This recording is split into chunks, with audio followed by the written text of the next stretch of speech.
the suppressed component in your muscle, searching in others for the suppressed component in your muscle, is the most frustrating thing that can happen to anybody in life. Even if you are a potato couch, because you did trial and error on yourself, it's easy to get you out of it. But the patterns you pick up from others, believe it as your muscle memory, install it in your biomemory, takes such long completion, requires strong completion process for you to get out. Again and again it triggers violence, dissatisfaction, incompletion, resistance, a wrong principles of sex. Understand this word, wrong principles of sex. Earlier in India, men used to wear only the dhoti and maybe one small angavastram. Slowly, the exposed upper body started getting associated with the idea of sex. Then they will cover. Then, now even the exposed shoulders gets associated with the idea of sex. I don't know when the exposed eyes and the nose are going to get associated with the idea of sex. And then you have to wear complete covering. Understand various parts of body triggering various ideas, concepts, patterns in your system shows how the society is going lower and lower level, and our common agreements are sinking deeper and deeper and stinking. Our common understandings do matter. Our common understandings do matter because knowingly or unknowingly, even if you understand the higher principles, in your day-to-day life you are forced to live the common understandings. Ardhanarishwara is the ultimate symbol of the completion of the gender identity. Liberation from gender crisis. It's a beautiful form Paramashiva takes to show the completion of the gender identity. Each manifestation of Paramashiva is one of the dimension which includes whole Paramashiva. Listen, Ardhanarishwara does not mean he is only Ardhanarishwara. Ardhanarishwara is the manifestation of complete Paramashiva. You should know that. Even if you achieve any one manifestation, you achieve Paramashiva. If you achieve Nataraja, you achieve Paramashiva. If you achieve Lingarupa, you achieve Paramashiva. You achieve Kalabhairava, you achieve Paramashiva. You achieve Hariharamurti, you achieve Paramashiva. You achieve any one form of the 64 manifestation, you achieve Paramashiva. So many sampradayas of the Saiva tradition center themselves on one manifestation of Paramashiva. For example, Aghoris center themselves on Mahakalabhairava. Veerashaivites center themselves on Indrarupa and Veerabhadra. Each sampradaya centers themselves on one form of Paramashiva. Tantra sampradaya centers itself on Ardhanarishwara. So understand, when I give these basic principles, the foundation principles of Tantra sampradaya, and when you start living it, manifesting it, you achieve Ardhanarishwara directly, and Ardhanarishwara is Paramashiva himself. The word Tantra simply means technique, methodology. In Sanatana Hindu Dharma, all methodology for manifesting the state, space, powers and being of Paramashiva is called Tantra. That's it. Please understand. State, space, powers and being of Paramashiva, manifesting that is called Tantra. Any methodology adopted for the purpose is called Tantra. In course of time, it got associated with multiple traditions like Shakta, Bauddha, Samana. In multiple sampradayas, orders, traditions of Hinduism, it got identified, associated, started having different connotations, and then comes the anti-Hindu narratives, anti-Hindu forces, Hindu-phobic forces contains this word and boxes it inside the gory sexual activities and orgies. Without any understandings and reality, Tantra is the most anti-sex practice. In real tantric practice, whether you do it with your own being or you do it with some beings outside, it just liberates you from everything felt as a need or urge. Understand? Food is not wrong, but urge pushing you to eat is wrong. Sex is not wrong, but the urge making you lose your balance and your integrity and pushing you to do the act is wrong. Understand? Anything which breaks your integrity is wrong, not the act. Last few days, Satsang was insisting on cutting down the solid food intake, bring it to 10% of the calories you are consuming, usually. Just 10%. If you used to consume 2000 calories, bring it to 200 calories. If you are used to consume 1000 calories, bring it to 100 calories. It's almost like I'm asking you to do fasting. Just increase the liquid and balance your routine. Understand? If you start practicing, you will realize not having solid food, so much of irritation, anger, all the non-integrity emotions manifesting in you. Tiredness will disappear, boredom will disappear. Suddenly you feel too much of energy and you don't know what to do. I tell you, eating is not wrong, but the urge pushing you to eat is wrong. And sex is not wrong. The urge which makes you lose your integrity for sex is wrong. Tantra works on completion, making you manifest the state, space, powers, and being of Paramashiva. Listen carefully. Multiple, various techniques to experience the state of Paramashiva, like unclutching, completion. To experience the space of Paramashiva, like integrity, authenticity, responsibility, enriching, causing. To experience the powers of Paramashiva, oneness, initiation, Aushadha, money, mantra, Aushadha. To manifest the being of Paramashiva, Diksha, ultimate initiation, communion, oneness with Guru, who is embodiment of Paramashiva, makes you manifest the being of Paramashiva. All these various levels, multiple techniques are adopted, methodologies are adopted. All of them are basically called as Tantra. Understand? Tantra is the most anti-sex tradition.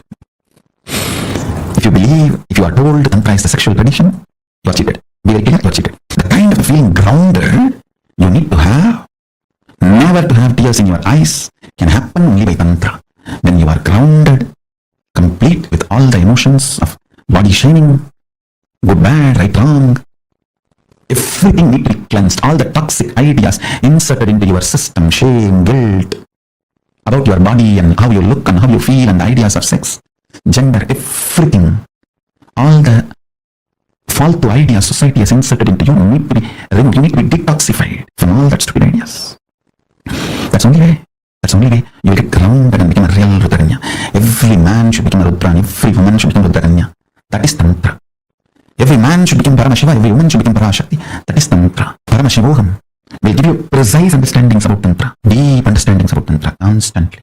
You demanding yourself and behaving even with yourself as Paramashiva and manifesting the qualities and state, space, powers and being of Paramashiva continuously in your actions, in your life, in your thinking, in your emotions, everything. That is Tantra. That's all is Tantra. Understand? Life in all its possibility manifesting is Tantra. The Paramashiva in you and Parashakti in you becoming one, the communion and experiencing oneness is Tantra. A very powerful incident happened in my life. One day, very playfully, all my classmates wanted to have a debate with me. Some questions they asked about Ganesha. I answered very strongly. Then one fellow said, he talks as if he knows everything. The other fellow said, no, he knows everything. And then they said, all right, tomorrow we'll come up with a question. We will ask any question you answer, we will give you 5 rupees. Those days 5 rupees is a big money. And any question I am not able to answer, I have to give 5 rupees. Some 10 boys gathered. I went to Kuppamad. She told me, go and attend. Nothing to be afraid. Go and do it. Somehow I had confidence. And I did not even have the thought, if I don't know some answer, what will I do? Anyhow, I went. And they started putting all kinds of questions. Went on and on and on. I was answering. Suddenly one very tricky question came. See, in Tiruvannamalai, there is a small temple on the Pearl Hill, means Pavakundu, and that there is a small temple. The whole city believes the temple is a Subramania temple because only for Subramania's function people will go there and have darshan and come. And always on the top of the hill, only Subramania's temple will be there in Tamil Nadu. They just asked me one question. That temple they celebrate a Subramania celebration. Is it Subramania's temple? Whole village and the whole, everybody knows it's only Subramania temple. Before answering, I just looked in. I saw very clearly the point which I call as balance. If you just put a rod between your ears and a rod through your third eye, where the two rods meet, that point is called balance. I saw very clearly the balance opening up and the information getting downloaded. No, it is not Subramania temple, it is Ardhanarishwara's temple. Subramania's shrine is also there, but the main deity is Ardhanarishwara. And I tell you honestly, never that information was fed into me through eyes or through ears, because I had never been inside the temple's Garbhamandir before, or never I heard from somebody it is Ardhanarishwara's temple. Never ever the information was fed to me through eyes or through ears. If you open the channel of receiving the information where eyes and ears meet, that is what I call internet connection. The balance, the sixth sense. If the balance has access to information, it is internet connection. Your eyes are like a camera. Your ears are like speaker in the computer. you all know only how to use the eyes and ears and the keyboard. You miss the internet connection. By nature, you have the internet connection in you all. Just because you are breathing, you have internet connection. And there is no website which you can't access. There is no firewall. There is no security. You can access anything without getting corrupt or without getting infected by virus. Any information can be accessed and handled. I saw very clearly that information being happening, and I responded. One boy was there. He got really frightened because any normal person goes to the temple. Usually the temple will be open only during some celebration. During the celebration time, always the Subramanya will be kept in the front. So nobody will have access to the Garbha Mandir. You go and even have a look at the original deity. He was shocked. And I saw really that flow got shaken so much. He never thought, I'll know such an intricate information, fact, such deep fact, because he's from a Brahmin family who does puja of the temple. So he thought, except his family, nobody knows it's a Ardhanarishwara temple. And actually itself nobody knows. Even now in the village, in the city, it's considered only as a Subramanya temple. He said, how do you know? Only we people who enter the Garbha Mandir know. It's Ardhanarishwara. It's not Subramanya. I said, Arey, you enter Garbha Mandir every day and come out. I'm inside Garbha Mandir.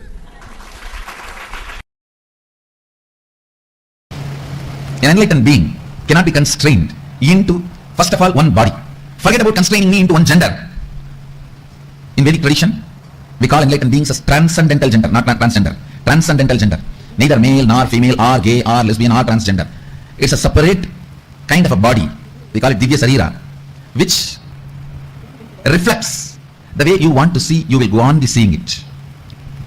The way you want to perceive, you will be perceiving it. The way you want to enjoy, you will be enjoying it. So it is. Even in language, words, Sanskrit gives exemption from all the grammar, rules, everything to enlightened beings. The Sanskrit grammarian says, enlightened beings are trying to express something which can never be expressed through words. So they are exempted from all grammar, rules, everything. It is called Asha Prayoga. Whenever a rishi uses the language for his own convenience, the way he wants and the way he interprets, it is accepted as a trend and grammar rule. And it is called Asha Prayoga. He is not bound by the linguistic rules, grammar rules. Same way, an enlightened being cannot be constrained even to one body. With so much of difficulty when he is trying to express to one body, you can never be able to constrain him to one gender. Whether psychology or physiology or the whole system, the body I carry, nothing can be framed into one gender. Actually, the enlightenment itself is a physiological, psychological mutation.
Ardhanarishwara. Ardhanarishwara is the ultimate gender that manifests.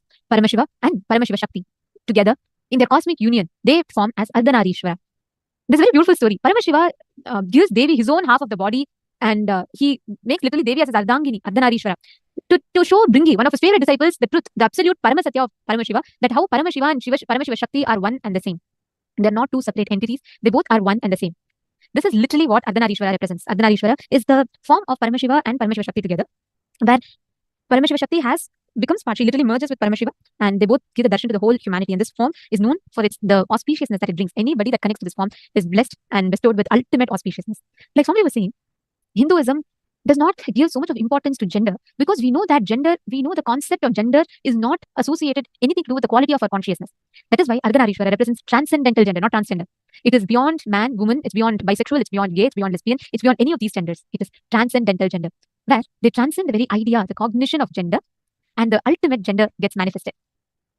Actually, there's a very, very beautiful incident from Swamiji's own life. Swamiji used to tell Swamiji's manifestation, like from a young age, the moment from the time Swamiji was birthed itself, Swamiji's gurus completely used to train Swamiji's body, physical body itself, to be Ardhanarishwara, which means to be beyond gender. Literally, the Ardhanarishwara, the transcendental gender, happens where the level of completion, the depth of completion reaches your very biomemory. Which means all the mental and physical disorders, the mental and physical confusions that we have pertaining to our identity completely melts. And the pure biomemory gets awakened in us. This is what is represented as Ardhanarishwara, the principle of Ardhanarishwara. Listen, there's something that all of us need to understand from the session. Why we have this session is a very, very, very important one. At least most of us here would be feeling that I'm not really having any gender confusion, gender identity related issues. What is the necessity for me to learn the science? I really don't have any kind of a gender identity related issues at all. How many of you carry this cognition?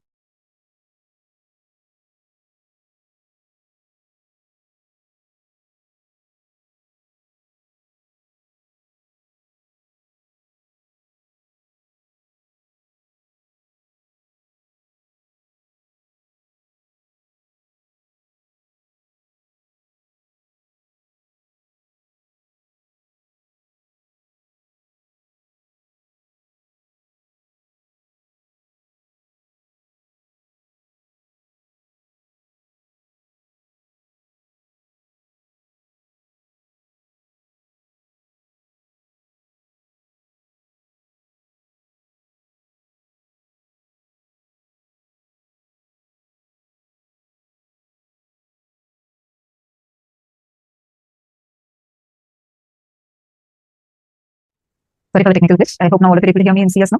Great. How many of you feel gender-related issues is not really my thing right now? Like, I don't really have any kind of gender confusion, and it's not a problem. Okay, I see many of you saying, yes, I have this cognition. Yes, I feel so too. Okay, in various zones, people responding. Okay. Let us first understand why we need to learn this. Because many of us, I used to think the same thing. Why? What is the necessity? It's probably for, like I used to think when first I heard this revelation from Swamiji, when Swamiji started talking about 11 genders, I thought probably it is for the people who have gender confusion, gender identity related issues. But then when Swamiji explained how you diagnosing your gender in multiple levels, you understanding about you is so important. It is not just to do with male, female, just this categorization that the society has taught us so far. It is a lot more deeper. When you understand the exact area that you are struggling with in your gender identity related issues, suddenly it will be like a waking up call that you'll be having inside you, where you'll feel like, oh my God. So this is exactly where I was stuck and struggling with. Understand? Many times while scanning, we have seen these people who, like especially some men, who have completely suppressed their creativity expressions completely, which is like with the deep cognition rooted in them, which tells them that because they are male, they should never be expressive. And because of that, it affects even in their wealth manifestation. Very surprising how. If you look deeply, that is exactly how, see, the cognitions you carry inside of you, the way you handle you, it's the same way how you'll be handling various aspects of your life too. In every aspect of your life, the way you're relating with you, the way you're relating with the people around you, the way you're relating with health, wealth, in every dimension. Cognitions you carry matter. Ideas and cognitions that you carry matter. How many of you are understanding this? That is why when you start realizing that you are not, when you say you're a female, you are not 100% just female. Understand you're 51% female, 49% male. When you say you're Xian Ying Zhao was asking, is Tantrism just mentioned by Master, the Buddhist Tantrism in Zhejiang, China? Okay. Tantra is directly from Paramashiva. Actually, Buddhism is a subset of Hinduism. Now people are saying as if Buddhism is a separate religion. But Buddhism is a subset of Hinduism. Well, understanding? Now, in Hinduism, Paramashiva himself reveals Tantra. To all of us, Tantra is the most anti-sex practice. Because of the corruption that it went through, meaning the persecution, attacks that Hindus have faced, hundreds of years of persecution, worst ever genocide. Because of the relentless attacks, persecution, the sciences were directly attacked. And later, it got diluted and got further connotations. Tantra simply means technique for enlightenment. Technique for enlightenment. Actually, if you see, Swamiji has given techniques, whether like how you can go beyond food and get enlightened, or just by eating the right food in the right manner, left, right, and center, enjoy food, just by eating, how you can go beyond eating and achieve enlightenment. How using, even through sleeping, there's actually a book Swamiji has written, it is called as Sleep Your Way to Enlightenment. Everything that we do, literally how to use that to achieve enlightenment. Swamiji has given an elaborate discourse, how your depression can become your gateway to your enlightenment. And it'll be like, what? Depression? Yes. Swamiji literally left no stone unturned. Tantra simply means technique for enlightenment. So I do not know what is told in Zhejiang, China, as you're asking now, but you can match it this definition Swamiji has given and you can see, because Tantra is originally from Paramashiva. Later, there are many wrong connotations added to it. It's loaded, polluted. So now, first understand If as a woman, you feel weak, insecure, powerless, you're searching for security, there's something that can, make you go through deep insecurity at many points in your life for no reason. Like, you feel like it's illogical. Those moments that you're facing is because you're suppressed half the male component in you that you're suppressed and kept inside you is struggling and suffocating you in your biomemory level.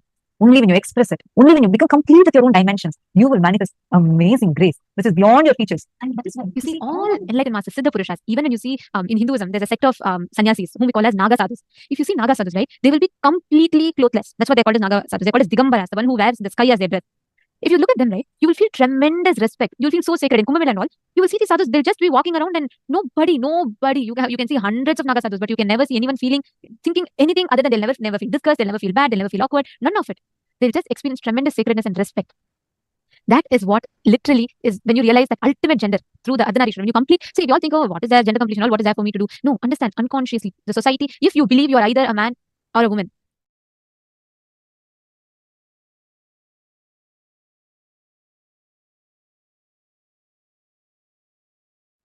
sorry, if society has taught you you are either a man or woman, understand that itself means you need to complete. Swamiji tells the biggest scam society has done against humanity is teaching humanity that there are only two genders. That's the biggest misconception. All of you put, I don't think there's any need for me to work on gender. Many of you have put that, right? Listen to this very carefully. You need to understand this one truth. If you believe you're just a woman or if you believe you're just a man, you have been wronged. The society has wronged you. You have not experienced what real completion, real fulfillment is. Every man is a man and a woman. Every woman is a woman and a man. So listen very carefully. Every single one of us, until you realize that you are not a man or a woman, you're beyond the gender. There's a very beautiful verse Adi Shankaracharya will sing. He will say, na punyam na papam. He will say, like, I am neither the sin nor the merit. I am neither the good nor the bad. I am neither the evil nor the great. I am neither the God nor I am the Asura. I am not any of this. I am just Chidananda Rupa Shivoham Shivoham. He says, I am just the embodiment of consciousness. I am Shiva. I am Shiva. This is the experience that Swamiji gives us. This is literally the essence of what Hinduism has to tell. Understand, every one of you that were saying, like, I'm not sure why I need to complete with gender. Like, I don't have much of an impact. If you think everything is smooth with you believing you're just one gender, itself means you have been scammed by the society. You know why? Because the moment you're boxed into a gender, let's say you believe you're a girl, or let's say you believe you're a boy, the moment you're boxed into a gender, you develop so many incompletions and patterns, resistance to learn the other possibilities that you can express just because of this gender-based notions that you build. How many of you are catching it? Same way, Tantra. Tantra is nothing but the exact experience of ultimate gender, the precise techniques that are given in Hinduism. And Hinduism has always had any path which is chosen. Hinduism has had a wave of enlightenment through that. And Tantra is one such path. And a very, very powerful path. You all should know, for Tantras, there's a book called Vijnana Bhairava Tantra. There are hundreds of books on Tantras. All of these are not like how today's society, the moment you say Tantra, they have different connotation attached to it.